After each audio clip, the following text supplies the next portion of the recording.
ये शायद आप लोगों ने पढ़ लिया होगा, ये पढ़ लिया आप लोगों ने। तो साथियों इसी को लेकर के हम आपके बीच में पहुंचे हैं।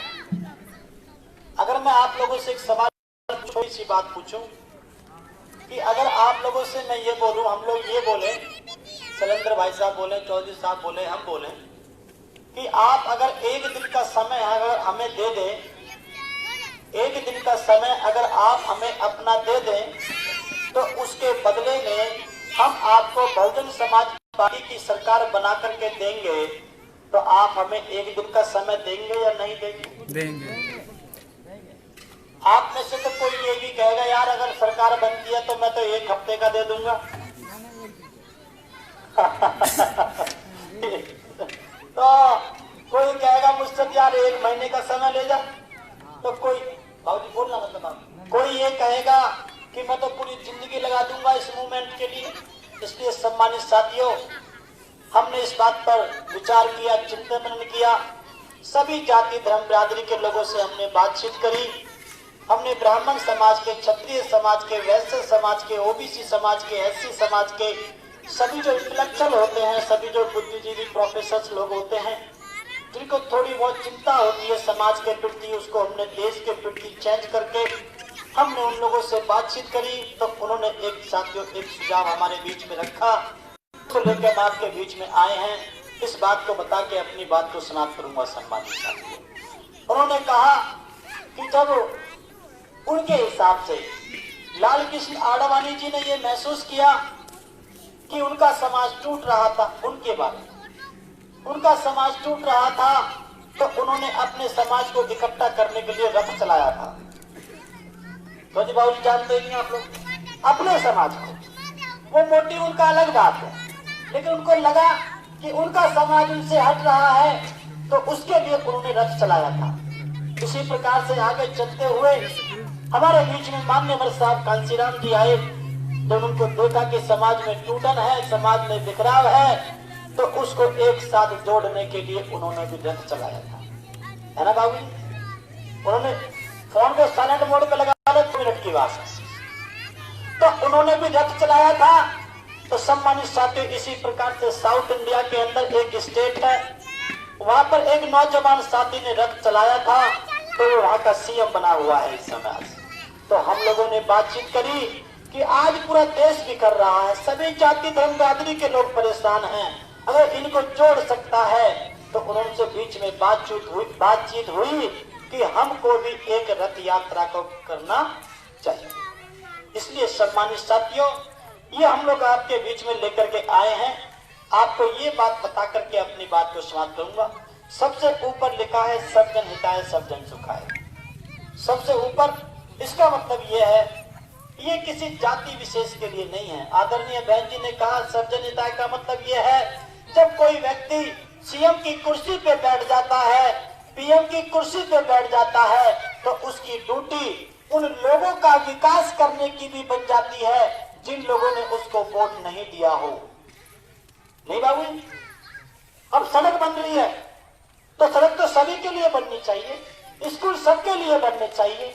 तो इस कॉन्सेप्ट को पहली बार आदरणीय बहन जी लेकर के आई कि बहुजन की विचारधारा पे हम लोग इस उत्तर प्रदेश के सीएम बने, लेकिन जिन लोगों ने हमको वोट नहीं दिया है, जिन्होंने दूसरी पार्टी को वोट दिया है, उसका भी विकास करना हमारा सीएम होने की एवज में उसकी जिम्मेदारी बनती है। तो सम्मानित साथियों, सर्वजन का मतलब होता है सभी जाति धर्म बिरादरी के लोग, उनके विकास के लिए यहाँ पे लिखा है 5वीं बार बसपा सरकार। कितनी बार? 5वीं बार।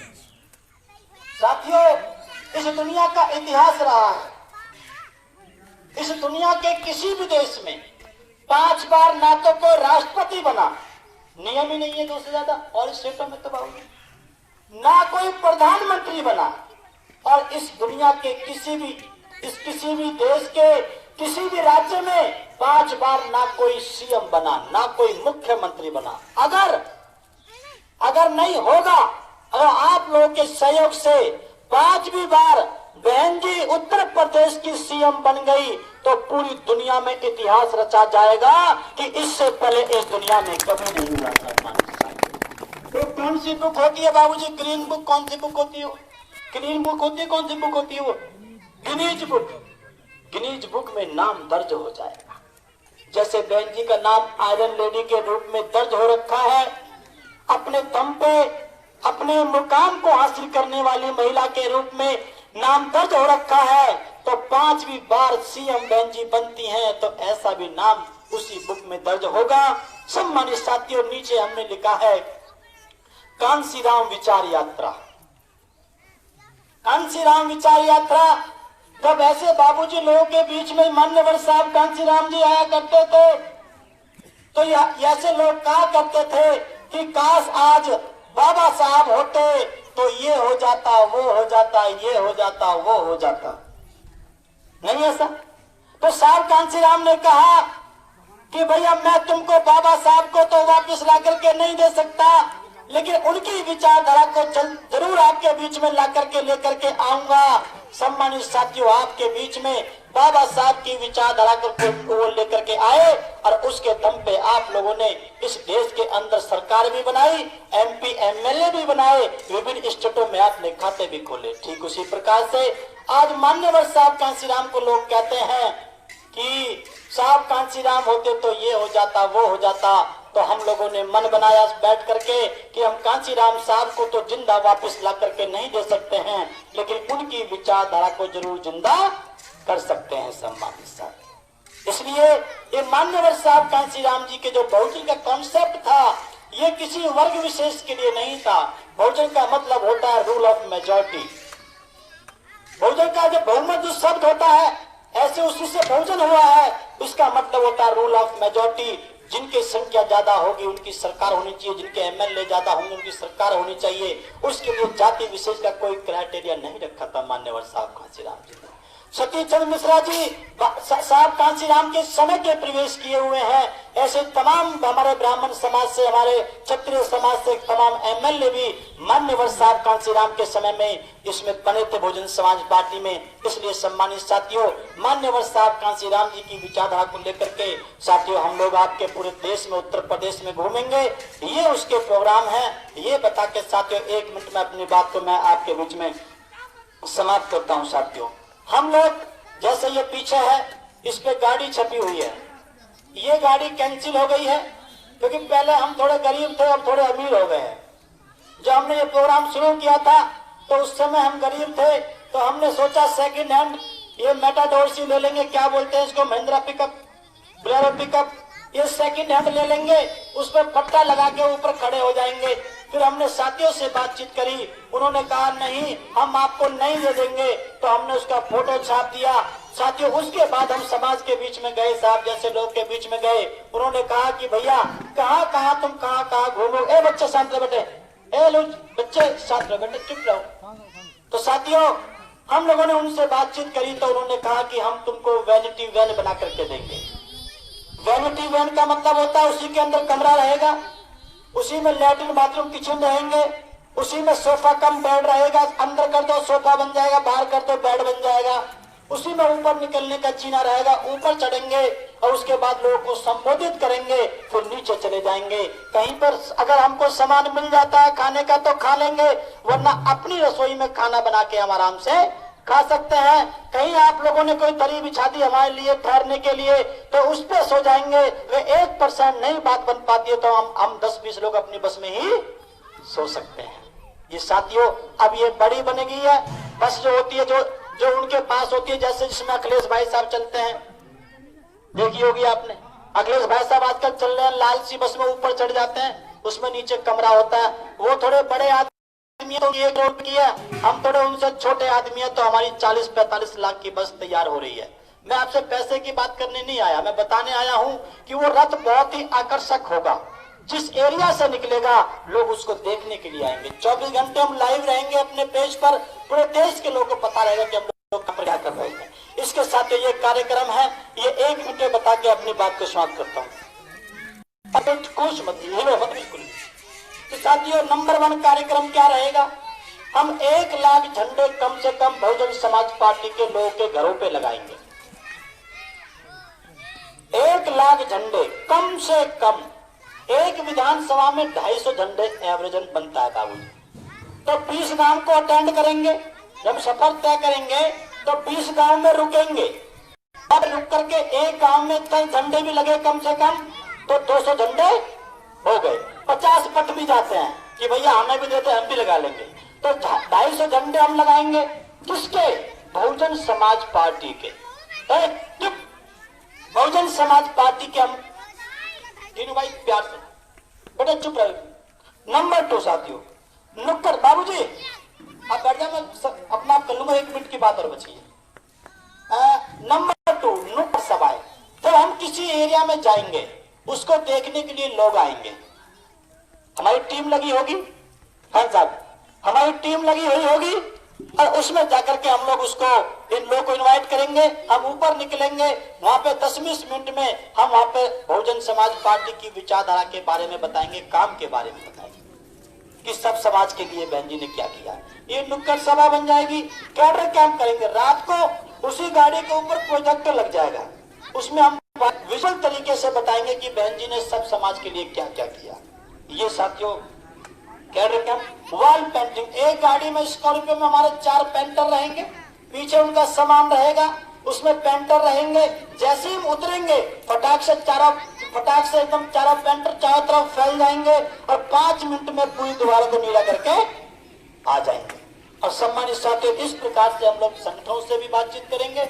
इस प्रकार से 5 साल का काम हम 1 साल में करके दिखाएंगे और ऐसा माहौल तैयार करेंगे, ऐसी परिस्थिति क्रिएट करेंगे कि पूरे उत्तर प्रदेश के लोगों के, सभी समाज के लोगों के दिमाग में ये बात सेट हो जाएगी कि भारतीय जनता पार्टी को कोई हरा सकता है तो केवल बहुजन समाज पार्टी हरा सकती है। सम्मानित, जब तक आपका माहौल नहीं बनेगा तब तक आपके पक्ष में लोग आने वाले नहीं। क्यों साहब, गलत तो नहीं बोल रहा? और उसके बाद ये उद्देश्य हमने आप लोगों के बीच में रखे हैं। तो सम्मानित साथियों, ये हम लोग 15 जनवरी को बहन जी के गांव बादलपुर में, 15 जनवरी को बहन जी के गांव बादलपुर में पिछली बार हम लोगों ने 100 किलो का केक काटा था आदरणीय बहन जी के जन्मदिन पे। जैसे 15 जनवरी आने वाला है तो हमने पिछली बार 100 किलो का केक काटा था। बहन जी तो शायद 64 साल की हुई थी, हमने 65 किलो का, हमने 100 किलो का केक काटा था। क्या कि जिस प्रकार से कांग्रेस भाजपा के जो नेता हैं, जो उनके महापुरुष हैं, वो लोग 90, 95, 97 साल जीते हैं, तो हमने भी कुदरत से कामना की थी कि हमारी बहन जी भी कम से कम 100 साल जिए, ऐसी हम कुदरत से कामना करते हैं। इसलिए हमने 100 किलो का केक काटा था। अब की बार हम आदरणीय बहन जी के उसी पैतृक गांव से, उसी बादलपुर से इस शुभारंभ करेंगे। हम मान्यवर साहब कांसी राम के नाम पर जो उन्होंने त्याग किया है, उनके नाम पे यात्रा होगी, और जो बहन जी ने त्याग किया है उसके बदले में उनके जन्मदिन पर हम अब की बार केक नहीं काटेंगे, बल्कि हम उनको गिफ्ट के रूप में आदरणीय बहन जी को 5वीं बार सीएम बनाने का प्रावधान वहां से तैयार करेंगे। सम्मानित साथियों, इसलिए मेरा आप लोगों से निवेदन है, ये 15 तारीख को जनवरी को निकलेगा। आपके एरिया में वो जब भी आए तो हम लोग जब भी आए हम काफिला लेकर के आएंगे आपके बीच में। बच्चे हमारे साथ, नौजवान बच्चे रहेंगे। मेरा सभी नौजवान साथियों से निवेदन है, नौजवान साथियों से विशेष रूप से निवेदन है कि बेटे आप लोग कभी जोश में होश मत खो देना। अपना जोश में होश मत खो देना। जोश में होश खो दोगे तो तुम्हारे जोश का फायदा तुम्हारा दुश्मन उठा करके ले जाएगा। इसलिए जोश में होश को बना करके रखना ये बड़े विवेक का काम है, बड़े दुष्का काम है। ये इतना आसान नहीं है। इस देश में सत्ता छीनने का मतलब है शेर के मुंह में से मांस निकालने के समान है। इस देश में राजनीति करना एक खेल नहीं है। इसलिए जो बहुत ऊपर कूदते फांदते फिरते हैं और गाड़ियों के ऊपर खड़े होकर के सम्मानित साथियों लठ मारते हुए घूमते हैं, उनसे आपको बचना है। और बहन कुमारी मायावती जी के पक्ष में आपको खड़ा होकर के उनके त्याग को, महापुरुषों के त्याग को, क्योंकि कांग्रेस भाजपा के लोग, कुछ कांग्रेसियों ने हमारे ही समाज के लोगों से एक पॉलिटिकल पार्टी फिर से नई बनाई है, कुछ भाजपाइयों के द्वारा बनाई जा रही हैं, उनसे आपको बच के रहना है। और आपको अपनी बार 5वीं बार बहन जी को सीएम बनाना है। और जो लोग ये कहते हैं कि भैया बहन जी तो सीएम 5वीं बार नहीं बन पाएगी, हम तो बार बार हार गए हैं, अब बसपा की सरकार नहीं आएगी, तो उनके लिए सब बाबूजी 1 मिनट की बात बता के अपनी बात को समाप्त करता हूँ। बताऊं 1 मिनट की बात, 1 मिनट की बात सम्मानित से, थोड़ा कंसंट्रेशन के लिए मैंने ये बात बोली। आप किसानी करते हो, आपको बताना है लोगों को जो ये कहते हैं कि बीएसपी की सरकार नहीं बनेगी, आपको बताना है आप किसानी करते हो, आपकी फसल बो करके तैयार हो गई, अगर वो बाढ़ बहा करके ले गई, उसको बाढ़ पानी बहा करके ले गया, आपकी फसल खराब हो गई, तो आप अगली बार फसल बोएंगे या नहीं बोएंगे? आपने फिर फसल बोई, फिर अकाल पड़ गया, सूखा पड़ गया, आपकी फसल खराब हो गई, तो आप अगली बार फसल बोएंगे या नहीं बोएंगे बाबूजी? बोएंगे। अगली बार कोई चोर काट के ले गया, फिर आप फसल बोएंगे नहीं बोएंगे? उसके बाद किसी ने आग लगा दी आपकी फसल में, फिर भी आप फसल बोएंगे? क्यों बोओगे भाई? क्यों बोओगे आप लोग? जमीन आपकी, ताली बजाओ बाबूजी के नाम पर, क्योंकि आपको मालूम है अरे फसल ही तो खराब हुई है, फसल ही तो खत्म हुई है, लेकिन जमीन तो हमारे पास है। एक बार हार जाए, 2 बार हार जाए, 3 बार हार जाए, 4 बार हार जाए, अरे हार ही तो है, लेकिन बहुजन समाज पार्टी और ब्रह्म कुमारी मायावती जैसे नेता भी हमारे पास है। हमें उसी उम्मीद को लेकर के साथियों कंटिन्यू रहना है। 5वीं बार सरकार बनेगी और साथियों इस रथ की एक खासियत और रहेगी बाबूजी, एक खासियत रहेगी, इस रथ के ऊपर सभी समाज के बुद्धिजीवी लोग होंगे, ब्राह्मण भी होगा, क्षत्रिय भी होगा, वैश्य भी होगा। आपके क्षेत्र में जायसवाल जिसे बोलते हैं, जायसवाल भी होंगे, पांडे भी होंगे, भागवत भी होंगे, दूबे भी होंगे, सिंह भी होंगे, चौहान भी होंगे, सब लोग ओबीसी के लोग होंगे, एससी के लोग होंगे, सभी बिरादरी के लोग मंच के ऊपर भी होंगे, मंच के नीचे भी होंगे। और जब आपके पूर्वांचल के अंदर समाजों के घरों पे बहुजन समाज पार्टी का झंडा लगेगा, तो सब साथियों मैं आपको एक बात बता के अपनी बात को समाप्त करता हूँ।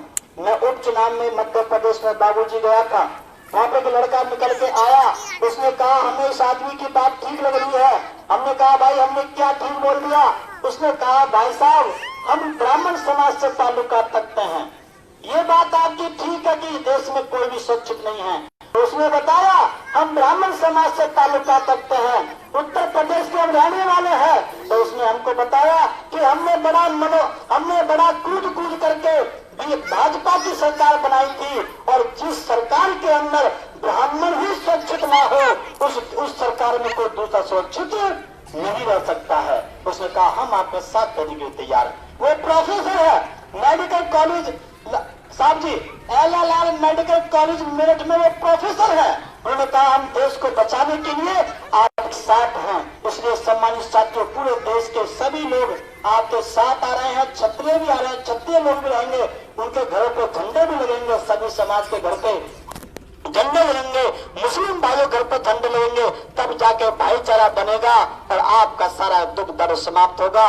मैं भाजपा की कमियां गिनाऊं तो आप अच्छी तरह से जानते हैं, बीएसपी की अच्छाई गिनाऊं वो भी आप अच्छी तरह से जानते हैं। मैं उसमें ज्यादा समय आपका लेना नहीं चाहता, इतना जरूर चाहता हूं जितना सम्मान सभी समाज को, जितनी सुरक्षा सभी समाज को आदरणीय बहन जी के शासन काल में रही थी, इतना किसी के में नहीं रही। चाहे कोई दबी जुबान से बोले, चाहे कोई ऊंची जुबान से बोले, लेकिन ये जरूर कहते हैं, हालांकि वो बेशक उस समय बहन जी नहीं कहते, लेकिन ये जरूर कहते हैं कि अगर राज रहा तो मायावती जैसा राज किसी का नहीं रहा। इसलिए सम्मानित साथियों आप लोग यहाँ पर आए, मैं शैलेंद्र भाई साहब का धन्यवाद करता हूँ, आप सभी साथी का धन्यवाद करता हूँ, चौधरी साहब का।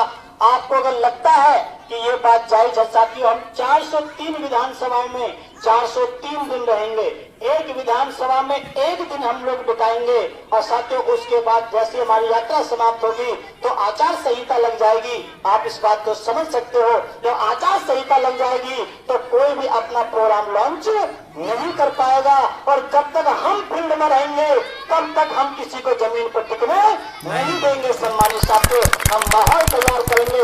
इस प्रकार से आप लोगों ने, मैं फिर से पुनः धन्यवाद करते हुए आप लोगों ने साथ रोटी का भी इंतजाम किया है। हम लोग भी आपके बीच में खा करके जाएंगे। आपने हमारी बात को ध्यान से सुना, आप लोग हमारी बात से सहमत है तो हाथ उठा के बताओ कि हम लोग सहमत हैं। आप बेफिक्र रहो, आप जहाँ पर हो वहीं पर काम करो। हम जहाँ पर है हम पूरे उत्तर प्रदेश में काम करेंगे। बाबूजी, इंग्लिश में स्टेटमेंट है, आप लोग घबराना मत। इंग्लिश में स्टेटमेंट है कि to which I can do you cannot, to which you can do I cannot, but when we are together we can do everything. जिसको मैं कर सकता हूँ उसको आप नहीं कर सकते, और जिसको आप कर सकते हो उसको मैं नहीं कर सकता। लेकिन दोनों एक साथ मिल जाए तो हम सब कुछ कर सकते हैं। सम्मानित साथियों, आप लोग अपनी विधानसभा में रथ का स्वागत करें, उसको आप लोग आगे बढ़ाएं, और हम लोग पूरे उत्तर प्रदेश की सभी विधानसभाओं में 403 विधानसभा में हम घूमेंगे। इतनी बड़ी यात्रा आज तक किसी की नहीं हुई है, और 403 दिन कोई घूम भी नहीं सकता। अखिलेश भाई 403 दिन नहीं घूम सकते, हम घूमेंगे। वो बड़ी बस से घूमेंगे, हम छोटी बस से घूमेंगे। ये योगी बाबा तो खैर बेचारे तो फुर्सत ही नहीं है, जो भी ये कर रहे हैं, ये तो जिसको भी कर रहे हैं। तो इस प्रकार से जिसकी चर्चा होगी उसका साथियों उसका ही पर्चा इस देश में दाखिल होता है। इसलिए आप लोगों ने मेरी बात को ध्यान से सुना। मैं पूरे गांव के सभी पंच पटोले जो बुद्धिजीवी लोग आप आए हैं, बाबूजी का, खान साहब का, बाबूजी का, सबका, सभी समाज के साथियों का आपका सबका स्वागत करता हूं, और उम्मीद करता हूं कि आगे भी आप लोग इसी प्रकार से हमारा हौसला अफजाई करते रहेंगे। इसी के साथ कोई बात हार निकल गई हो उसके लिए माफी चाहता हूं। इसी के साथ अपनी वाणी को प्राण देता हूं। जय भीम, जय भारत।